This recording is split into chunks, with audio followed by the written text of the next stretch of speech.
everyone. In this video, I'll show you how to pin chats on Instagram, and also what to do if the pin option is missing.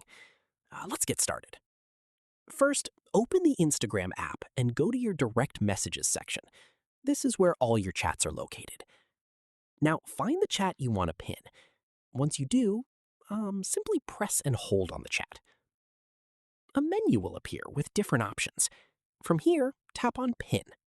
The chat will instantly move to the top of your inbox. Now, if you don't see the pin option, don't worry. This is usually related to an outdated version of the app. Go to the Play Store or App Store and make sure Instagram is fully updated. This often fixes the issue instantly. If it still doesn't show, go to your Instagram profile, tap the menu icon, then scroll down to Help.